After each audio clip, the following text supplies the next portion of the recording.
The night was thick with salt and smoke as the raiders returned to Ravnfjord. Torches lined the shore, women and children gathering to welcome back their warriors. Brynja Halldorsdottir stood among them, her heart heavy despite the celebration around her. She watched as the longships cut through the mist, their dragon heads emerging like beasts from another world. The men had been gone 2 moons, raiding the southern shores, and now they returned laden with treasure and glory. "Your future husband returns with great honor," her father whispered beside her. "Styrkar has led his own raiding party for the first time. The Jarl will be pleased with his son's success." Brynja nodded, her fingers nervously twisting the betrothal pendant at her throat, a silver hammer of Thor, gifted by Jarl Ragnar to seal the promise between their families. In 3 days' time, at the summer solstice feast, she would be joined to Styrkar Ragnarsson, the Jarl's eldest son and heir. It was a match of great honor, one that would unite 2 of the strongest families in Ravnfjord. A match decided when she was but 12 summers old. "I know my duty, father," she replied, her voice steady even as her spirit rebelled. The first warriors leapt from the ships, chest deep in the cold fjord water, dragging their vessels to shore. Styrkar stood tall at the bow of the lead ship, his arms raised in triumph as the villagers cheered. Behind him came his father, the mighty Jarl Ragnar, his grey-streaked beard glistening with sea spray, his massive frame commanding respect from all who beheld him. But it was not Styrkar nor the Jarl who caught Brynja's eye. It was the figure in the third ship, a tall warrior with shoulders broad as an oak, hair the color of ravens' wings falling loose around a face marked by a jagged scar that ran from temple to jaw. Ivar Njordson, the Outcast. The son of a disgraced warrior who had broken his oath to the Jarl and fled rather than face judgment. Ivar had returned to Ravnfjord only a year past, after his father's death, seeking to restore honor to his name. The Jarl had permitted him to dwell among them again, but only as the lowest of warriors, forever marked by his father's shame. Yet even now, as he helped haul in their plunder, there was something in the set of his shoulders that spoke of pride undiminished. A commotion broke out as the warriors began unloading their spoils. 2 men argued over a chest, shoving each other until one drew a blade. Before the Jarl could intervene, Ivar stepped between them, his voice carrying across the shore. "Would you spill the blood of your shield brother over trinkets? Save your steel for our enemies." His words were calm but carried the weight of authority that made even hardened warriors pause. The men backed down, and Jarl Ragnar gave Ivar a grudging nod of approval. Brynja found herself staring, captivated by this man who carried himself like a chieftain despite the shame that clung to his name. As if feeling her gaze upon him, Ivar looked up. Their eyes met across the crowd, and for a heartbeat, Brynja forgot to breathe. Then Styrkar was striding toward her, golden arm rings glinting in the torchlight, and the moment was lost. "My future bride," Styrkar declared, pulling her close. He smelled of blood and salt and victory. "I've brought you a gift from the southern lands." He pressed a delicate silver necklace into her palm, its craftsmanship far finer than anything their own smiths could create. "It's beautiful," she said, though her eyes drifted once more to where Ivar stood alone, watching. "Only the best for the woman who will bear my sons," Styrkar boasted, loud enough for those nearby to hear. "3 days until you are mine, Brynja Halldorsdottir." That night, as the celebration echoed through the great hall, Brynja slipped away. The air was cool with early summer, the midnight sun casting the world in ghostly twilight. She made her way to the sacred grove above the village, where ancient pines stood sentinel over a small spring dedicated to Freya. Here, women came to seek the goddess's guidance in matters of love and fertility. Brynja had never asked for such things before, she had always known her path was set, her duty clear. A strong marriage to strengthen her family's position, children to carry on their bloodline. Yet tonight she found herself kneeling at the spring's edge, her reflection wavering in the moonlit water. Is this truly my Wyrd? She whispered. To be bound to a man whose touch brings no warmth to my heart. The Norns weave as they will, came a voice from behind her. But even they cannot bind a spirit that refuses to be chained. Brynja whirled, startled to find Ivar standing at the edge of the grove, a respectful distance from the sacred space. You shouldn't be here, she said. This place is for women. Forgive me, he replied, making no move to come closer. I come to honor the gods in my own way. My father taught me to respect the old ways, even when others forgot. Your father broke his oath to the Jarl, Brynja said, the words escaping before she could stop them. A shadow passed over Ivar's face, but he did not look away. My father made choices I cannot defend. But there are truths about that day that few know. What truths? She asked, curiosity overcoming her caution. Truths that would not serve either of us to speak aloud, especially with your betrothal feast approaching. His gaze was steady, unreadable in the half-light. You should return to the hall. Your absence will be noted. And you? Will you not join the feast? A smile, sad and fleeting, crossed his face. I found little welcome at the Jarl's table. The mead flows more freely when I keep to the shadows. She should leave, return to the celebration, to Styrkar and her father and the life that had been planned for her since childhood. Instead, she found herself stepping closer. I saw what you did today. With the quarreling warriors. I did nothing any man of honor would not do. But they listened to you, despite. She trailed off, unwilling to speak the word shame aloud. Despite my father's disgrace. Ivar finished for her. Men who have fought beside me know I am not my father. I have bled for them, would die for them. That earns respect, even if my name never will. And what of your mother? Does she share in your father's disgrace? Pain flickered in his eyes. My mother was a Saxon woman, taken in a raid. She died bringing me into this world. Another mark against my blood, to some. Half Saxon, Brynja murmured. It explained much, the slight difference in his speech, the unusual height, the intensity of his blue eyes that now studied her with unsettling focus. Does that knowledge change how you see me, Brynja Halldorsdottir? I don't know, she answered honestly. I was raised to believe Saxons are our enemies. And what do you believe? The question hung between them, weighted with meaning beyond the simple words.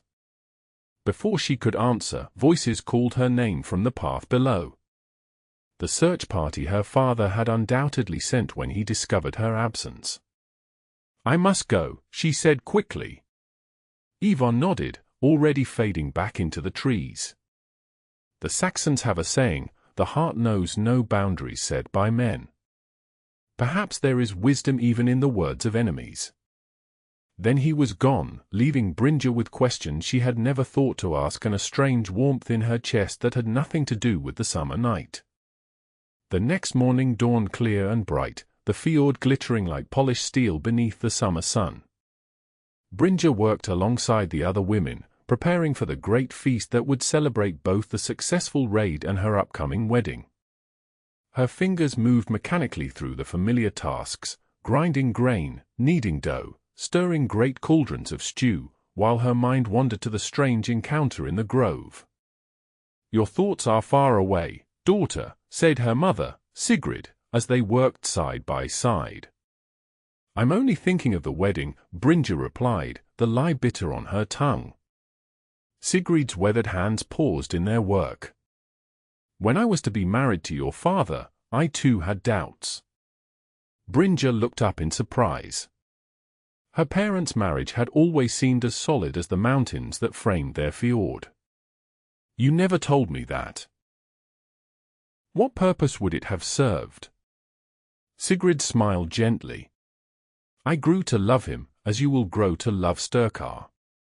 he is a strong man, and will give you strong children.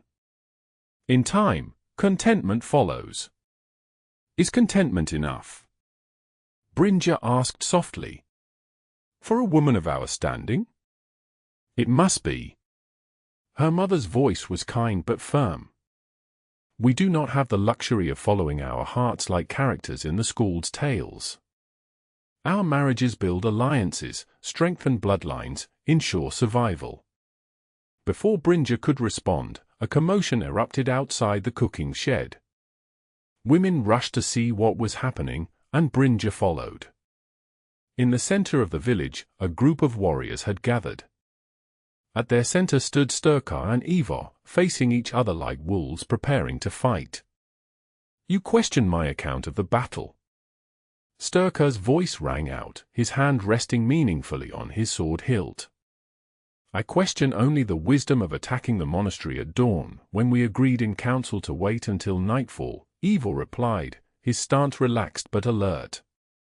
3 good men died because the monks had time to call for aid from the nearby village. Those men died with honor, their place in Valhalla secured, Styrkar snapped. Would you deny them that glory? I would have preferred they lived to raid again, Ivar said evenly.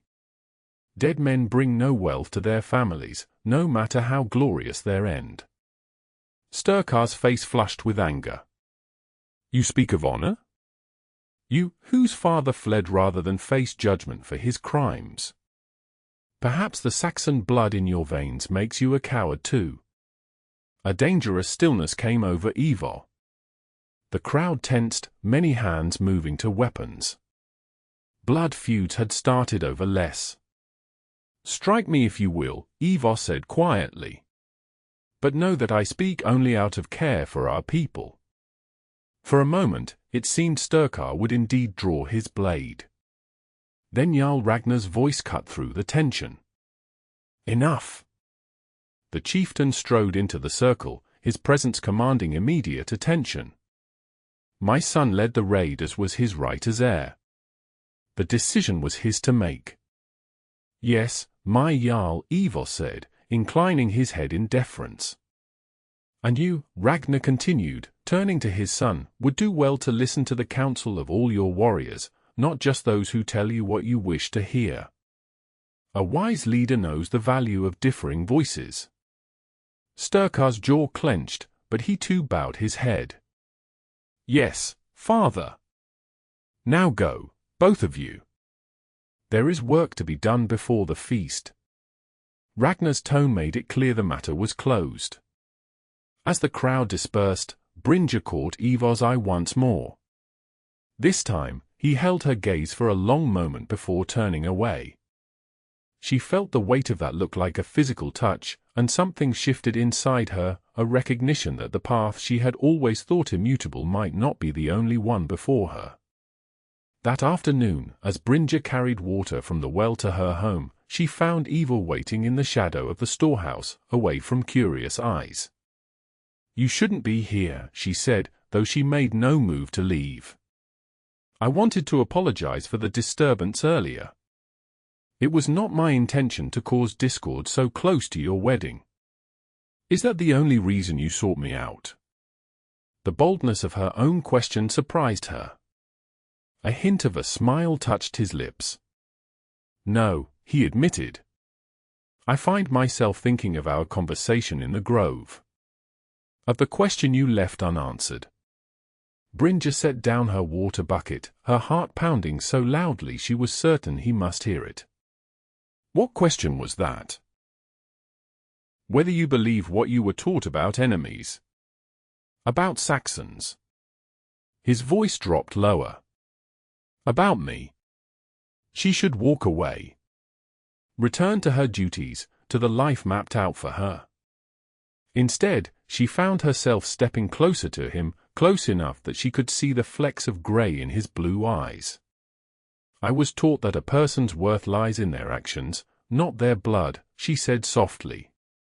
My father may not always practice what he preaches, but that much wisdom I took to heart. And what do my actions tell you? That you are a man of honor, regardless of the stain on your name. The words came easily, truth spilling forth before caution could stop it. I've watched you since your return. You work harder than any 3 men, take the most dangerous positions in battle, yet seek no glory for yourself. Something vulnerable flickered across his face, so quickly she might have imagined it. And what of Styrkar? What do his actions tell you? The question struck at the heart of her doubts. Before she could answer, voices approached, and they sprang apart like guilty children. This conversation is dangerous, she whispered. For both of us. All meaningful things carry danger, Ivar replied.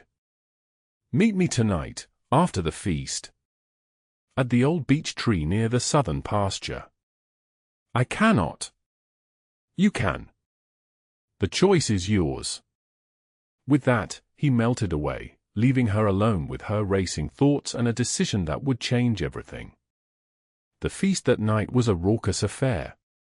The great hall blazed with light, long tables groaning under the weight of food and drink. Warriors boasted of their exploits, each tale growing more elaborate with every cup of mead. Brynja sat at the high table beside Styrkar, watching as he drank deeply and laughed loudly with his companions. Tomorrow we make the sacrifice to Odin, Jarl Ragnar announced, rising to address the hall. And the day after, my son takes a bride. He raised his drinking horn toward Brynja. The gods have blessed this union. May it bring strength to our people and many strong grandsons to warm my old age. Cheers erupted throughout the hall. Styrkar's hand fell heavily on Brynja's thigh beneath the table, a possessive gesture that made her skin crawl. Soon, he murmured in her ear, his breath hot and thick with mead. Soon you'll warm my bed instead of sitting here like a statue. Across the hall, she caught sight of Ivar, sitting among the lower-ranking warriors. Unlike the men around him, he drank little and watched much. Their eyes met briefly, and even across the crowded room, she felt that same inexplicable connection. As the night wore on, Styrkar grew increasingly drunk and boisterous. When a thrall girl passed too close, he pulled her onto his lap, his hands wandering freely while the girl squirmed in discomfort. Is this how you honor our betrothal? Brynja asked quietly, careful that only he could hear. Styrkar turned to her, eyes glazed with drink. Don't be jealous, wife-to-be. A man has needs, and thralls are made to serve them. Once we're married, you'll keep me satisfied enough. He released the girl with a slap that sent her scurrying away. Besides, a little practice will make me better prepared for our wedding night. He laughed crudely. From across the hall, Brynja saw Ivar rise from his seat, his face tight with barely controlled anger.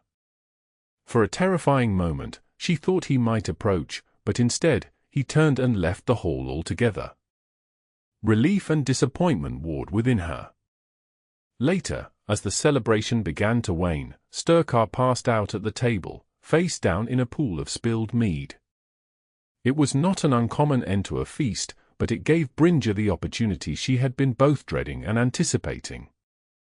He'll sleep until morning, her father said with a rueful shake of his head. Best get some rest yourself, daughter. Tomorrow brings final preparations. Brynja nodded and slipped away, but instead of heading to the women's quarters, she found herself drawn to the southern pasture, where an ancient beech tree stood silhouetted against the midnight sky.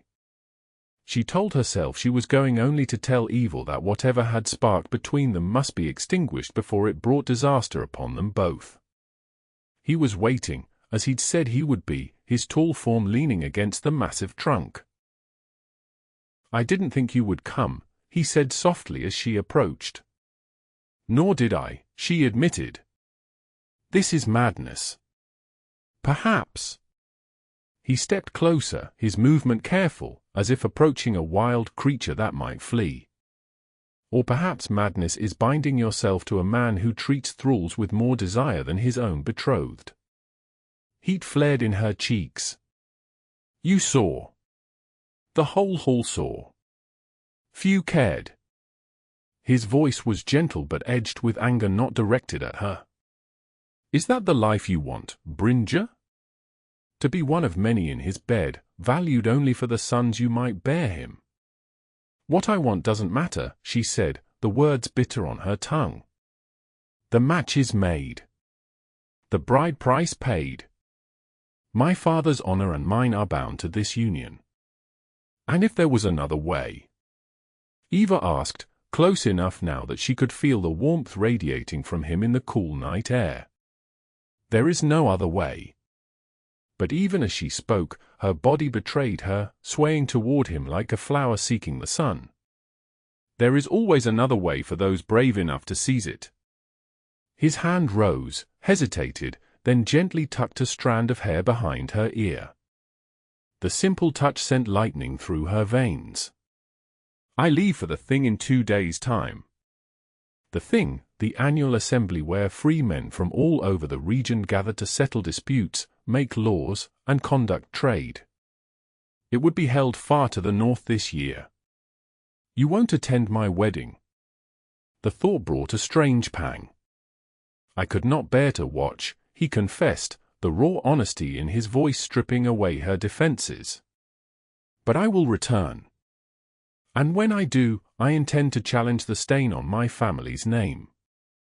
There are truths about my father's disgrace that must be spoken." "What truths?" she asked, echoing her question from the grove. This time, he answered. "My father did not flee out of cowardice. He fled because he discovered Jarl Ragnar had betrayed his own oath, an oath sworn to the King of Wessex during a peace negotiation. My father was to be silenced before he could reveal what he knew." Brynja felt as though the ground had shifted beneath her feet. "How do you know this?" "My father left me an account, written by a Christian monk who witnessed the agreement. I've kept it hidden since my return, waiting for the right moment to present it at the Thing, where even a Jarl must answer to the law. If what you say is true, Ragnar will kill you before you can speak." "Perhaps. But a man cannot reclaim his honor by hiding from truth." His eyes searched hers. "I tell you this not to sway you, but because you deserve to know the kind of man who will soon be your father by marriage." Brynja's mind reeled. If Ivar's claim was true, it changed everything she thought she knew about Jarl Ragnar, the man who had been like an uncle to her all her life. "Why tell me this now? What purpose does it serve except to torment me with doubts on the eve of my wedding?" Ivar took her hands in his touch gentle despite the strength she knew those hands possessed. "Because from the moment I saw you standing on that shore, watching the ships return, something in me recognized something in you. Call it fate, call it the will of the gods, I only know that in all my wanderings, I have never felt for any woman what I feel when I look at you." His words unlocked something inside her, a truth she had been fighting since their eyes first met across the crowd. "And what is it you feel?" she whispered.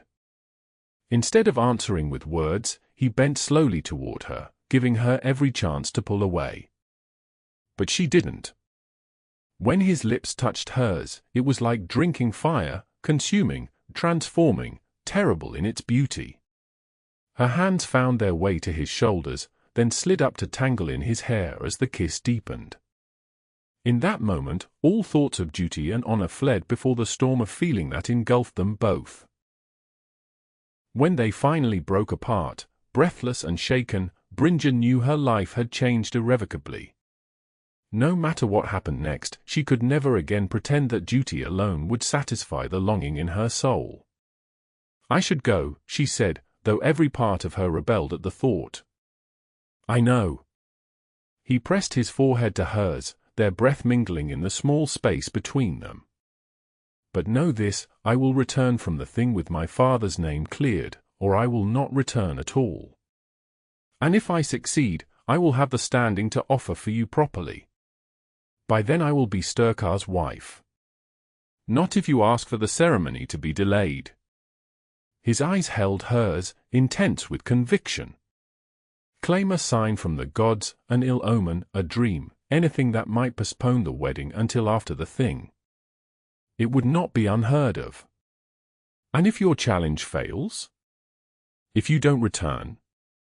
Then you will have lost nothing but a few days' delay in a marriage that will last a lifetime. His thumb traced the curve of her cheek. I ask only for the chance to fight for a future where we both might find happiness. The choice before her was impossible: risk everything on the word of an outcast warrior, or surrender to a fate she increasingly dreaded. Yet in her heart, she already knew her answer. "I will try," she whispered. "But I cannot promise success." He smiled then, a true smile that transformed his solemn face. "That is all any warrior can ask, the chance to fight one more battle, no matter the odds." They parted reluctantly, each step away from him feeling like a physical pain. As Brynja crept back to her bed, her lips still burning from his kiss, she knew sleep would be impossible. Tomorrow she would need to find a way to delay her wedding without bringing shame upon herself or her family, a task that seemed as daunting as sailing across the Western Ocean to the lands of legend. Yet for the first time since her betrothal was announced 6 years ago, Brynja felt something new unfurling in her chest: hope. The next day dawned grey and threatening, heavy clouds hanging low over the fjord. As the village prepared for the pre-wedding sacrifice, Brynja watched the sky with growing excitement. A storm on the eve of a wedding was often interpreted as the god's displeasure, a perfect reason to delay the ceremony. Her opportunity came as her father and Jarl Ragnar inspected the bull chosen for sacrifice to Odin. The animal was massive and black, specially selected from the Jarl's best stock. As tradition demanded, it would be examined for any blemish that might make it unworthy of the All-Father. "A fine beast," her father said, circling the tethered bull. "Odin will be pleased with such an offering." Brynja stepped forward, her heart pounding beneath her apron. "Father, Jarl Ragnar, I must speak." Both men turned to her, surprised by her interruption of this solemn task. "What is it, daughter?" her father asked. Brynja took a deep breath, sending a silent prayer to Freya for courage. "Last night, I dreamed a dream that troubles me greatly. I saw our wedding feast transformed to a funeral. Blood ran from the mead cups, and a raven spoke with the voice of Odin himself." She had their full attention now. Dreams were taken seriously among their people, especially those that might contain messages from the gods. "What did this raven say?" Jarl Ragnar asked, his expression grave. "The time is not yet ripe for this union," Brynja recited, the false prophecy falling easily from her lips. "Await the return from the thing, when truth will be revealed and honor restored." Then it flew away, leaving behind a single black feather that turned to ash in my hand. Her father's brow furrowed with concern. "A powerful omen." "Or a maiden's nerves," countered Ragnar, though he too looked troubled. "Many brides have strange dreams before their weddings." As if in answer to her silent plea, thunder rolled across the sky, and the first heavy drops of rain began to fall. The bull lowed nervously, straining at its tether. "See how the beast grows restless." Brynja pressed her advantage. "And the sky darkens though it is but midday. These are signs that cannot be ignored." The old Volva, Gunhild, who had been watching from nearby, stepped forward. As the village seer and priestess, her words carried great weight. "The girl speaks truth," the old woman declared, her milky eyes turned toward the churning sky. "I too have felt a shadow over this union. Not a curse, but a warning: the time is not yet right. The gods counsel patience." Jarl Ragnar's face darkened with frustration, but even he would not openly defy the Volva's interpretation of divine will. "How long must we wait?"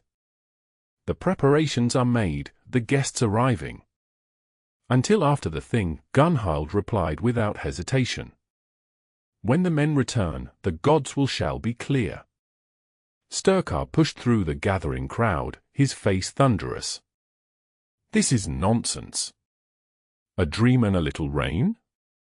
Are we to postpone our future on such flimsy portents? Be careful, my son, Ragnar warned. The gods do not look kindly on those who dismiss their signs.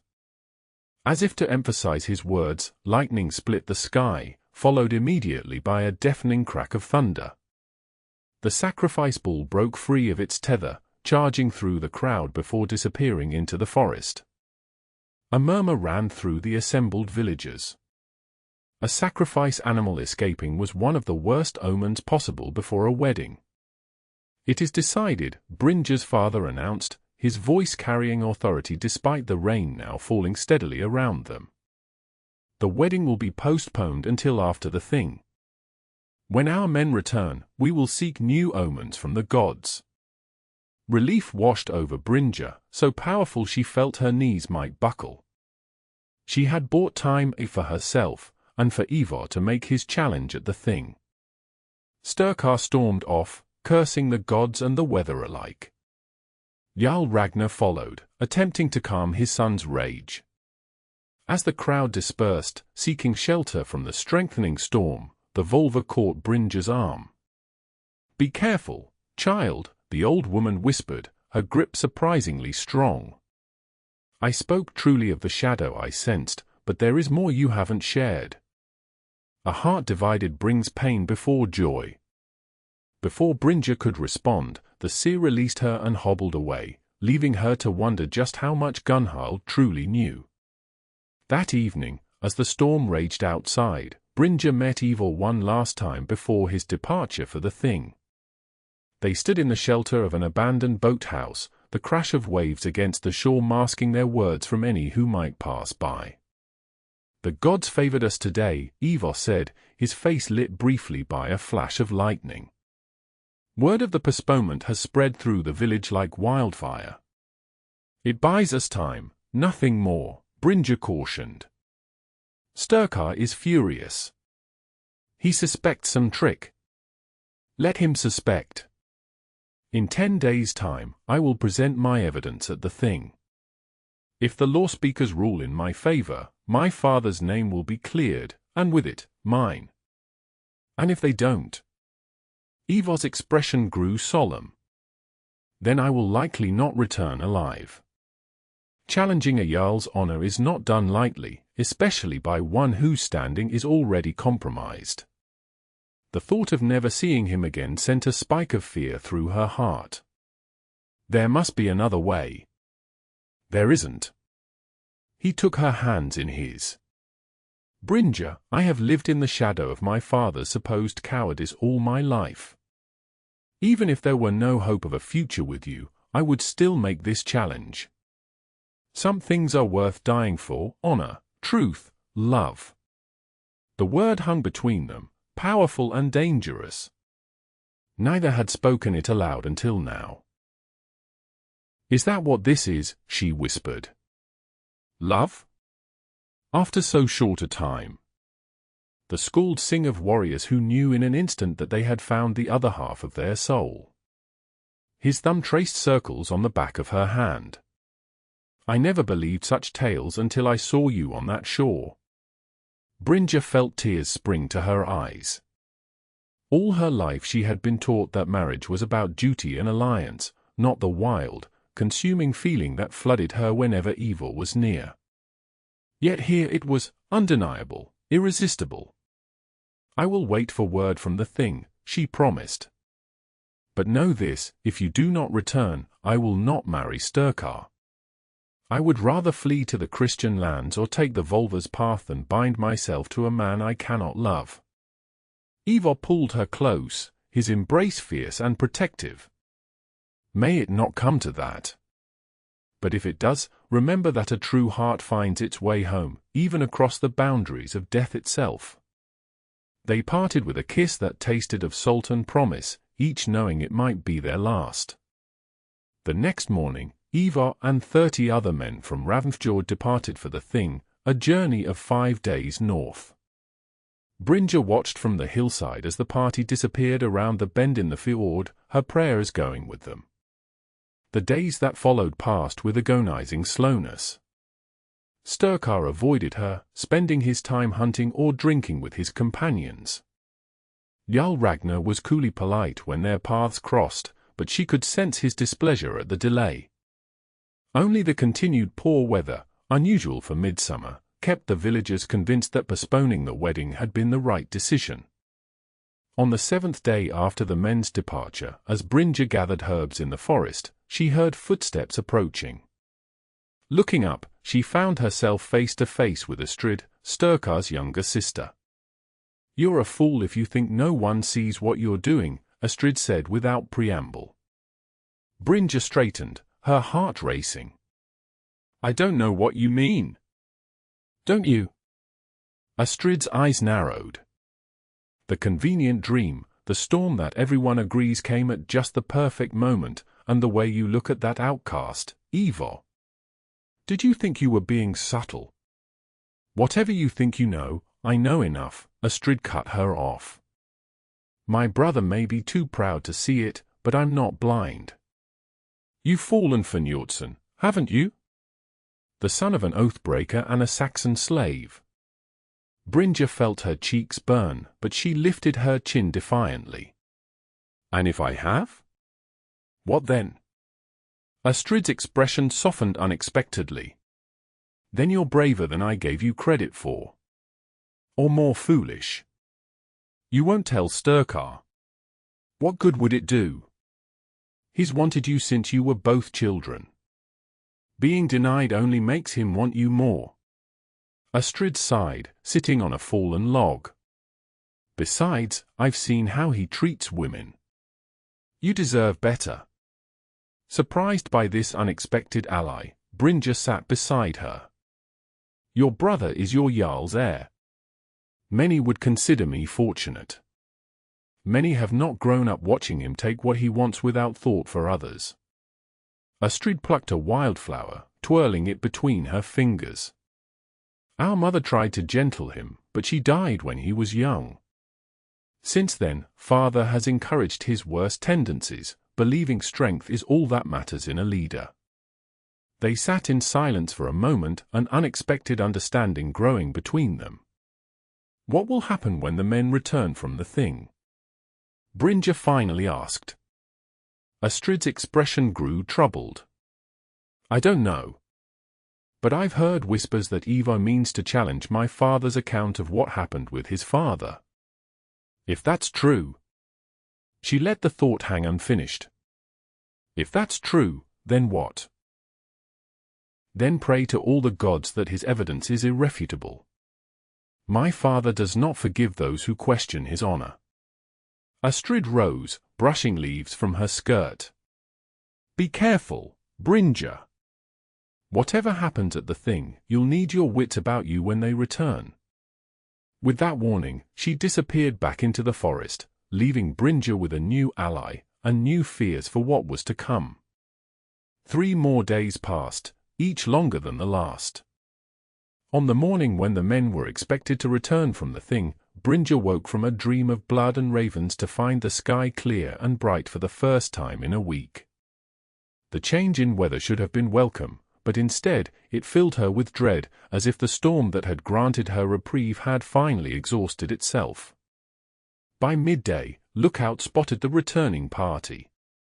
The village gathered at the shore to welcome them home, eager for news from the thing, new laws passed, disputes settled, marriages arranged between distant families. Brynja stood with her parents, scanning the approaching figures for the one face she most longed to see. Jarl Ragnar led the returning group, his expression unreadable as he strode up the beach. Behind him came Ivar, walking tall and unhindered, alive, at least, though what had transpired remained unknown. The tension in the air was palpable as the 2 men stood before the assembled village. "The thing has ended," Ragnar announced, his voice carrying across the crowd. "Much was decided that affects us all. But one matter stands above the rest." He turned to face Ivar, his eyes hard as flint. Ivar Njordson brought grave accusations against me before the law speakers. A murmur ran through the crowd. Such a challenge was almost unheard of. He claimed that his father, Njord, did not break his oath as I had claimed, but rather fled to protect himself after discovering my supposed treachery. Ragnar's voice dripped with contempt. He presented as evidence a Christian manuscript, allegedly written by a monk who witnessed our negotiations with Wessex 12 years ago. Brynja held her breath, her eyes fixed on Ivar's face. He stood unwavering before the Jarl's accusing glare, his back straight as a spear. The law speakers examined this evidence, Ragnar continued. They questioned witnesses who were present at those negotiations. And they have rendered their judgment. The silence was absolute now, every ear straining to hear the verdict. The manuscript was deemed authentic, Ragnar said, the words clearly difficult for him to speak. And witnesses confirmed that while I did not break my oath in word, I allowed my men to violate the spirit of our agreement with Wessex through a raid that was not part of our terms. Gasps and whispers erupted throughout the gathering. For a Jarl to admit even partial fault was extraordinary. Njord Gunnarsson saw this raid and confronted me privately, as was proper. Ragnar seemed to struggle with the admission. I threatened him with death if he spoke of it to others. He fled not from cowardice, but to preserve the truth until it could be properly heard. Brynja could scarcely believe what she was hearing. The law speakers had sided with Ivar against one of the most powerful Jarls in the region. It was an outcome few would have dared predict. As recompense, Ragnar continued, clearly reciting terms set by the thing, the stain on Njord's name is lifted.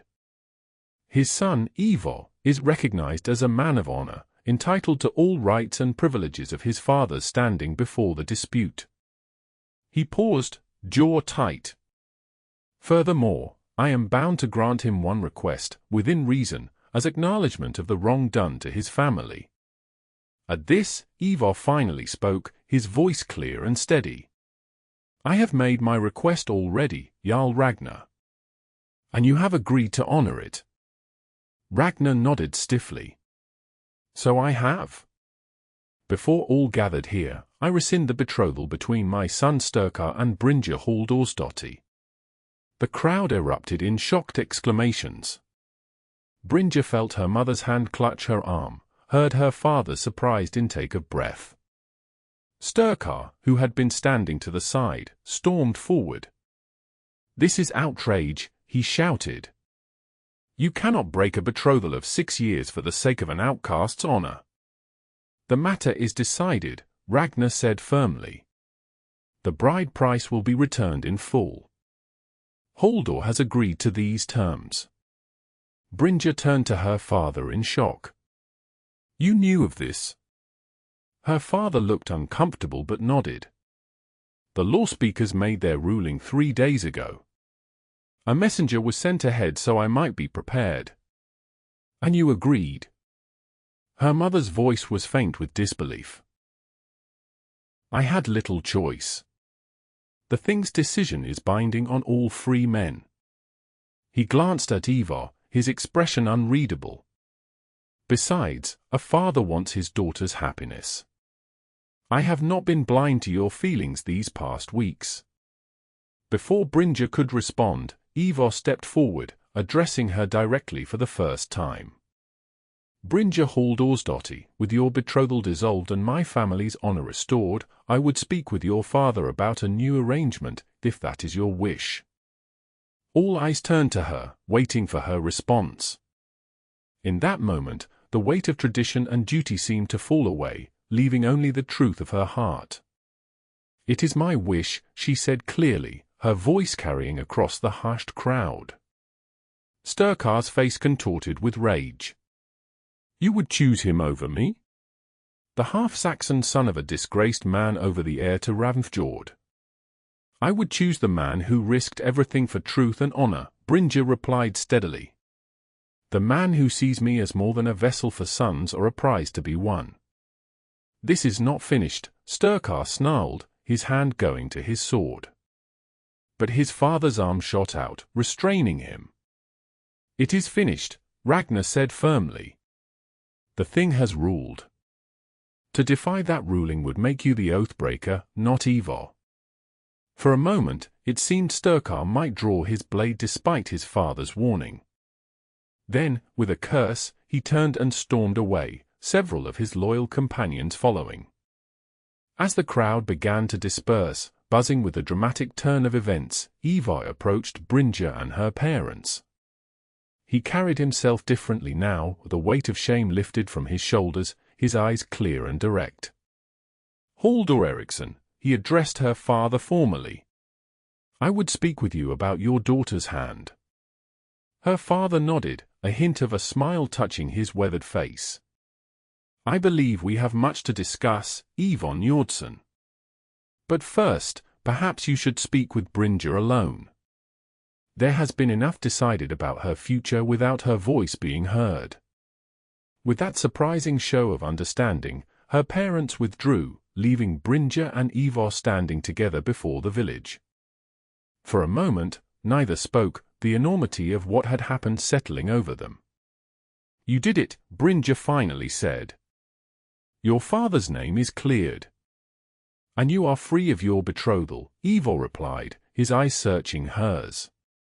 "But I would not have you trade one obligation for another. If you need time," she silenced him by stepping forward and taking his hands in hers. "I have had all the time I need. My heart made its choice the moment our eyes met across the shore." Joy bloomed across his face, transforming it completely. "Then if your father agrees, we will be wed before the harvest moon. And I promise you this, Brynja Halldorsdottir, you will never be just a duty to me, but my heart's greatest treasure." Their lips met in a kiss that sealed their promise, heedless of the watching villagers. In that moment, the old tales the Skald sang didn't seem so impossible after all, tales of love powerful enough to overcome the boundaries set by men, strong enough to restore honor long denied, and true enough to weave a new pattern in the fabric of fate. As summer gave way to autumn, Brynja and Ivar were wed beneath the harvest moon, their hands bound with cord as they pledged themselves to one another before gods and men. Jarl Ragnar, honoring the thing's decree to the letter if not in spirit, presented them with land at the edge of his territory as a wedding gift, far enough from Styrkar to avoid conflict, yet still within the community they both called home. Their wedding feast was filled with laughter and song, the Skalds already crafting verses about the warrior who reclaimed his honor and won the heart of the chieftain's intended bride. As the celebration continued around them, Ivar led Brynja away to a quiet corner of the hall. "Are you happy, my love?" he asked, his thumb tracing the curve of her cheek in that way that always made her heart quicken. Brynja smiled up at him, seeing in his eyes the future they would build together, a future of her own choosing. "I am," she answered truthfully. "Though the path was unexpected, it has led exactly where I was always meant to be." Outside, a pair of ravens circled in the moonlight, their calls echoing across the fjord like the laughter of gods pleased with the patterns they had woven in the lives of mortals below. And within the hall, two hearts beat as one, bound by a love stronger than duty, more enduring than honor, and truer than any oath sworn by men.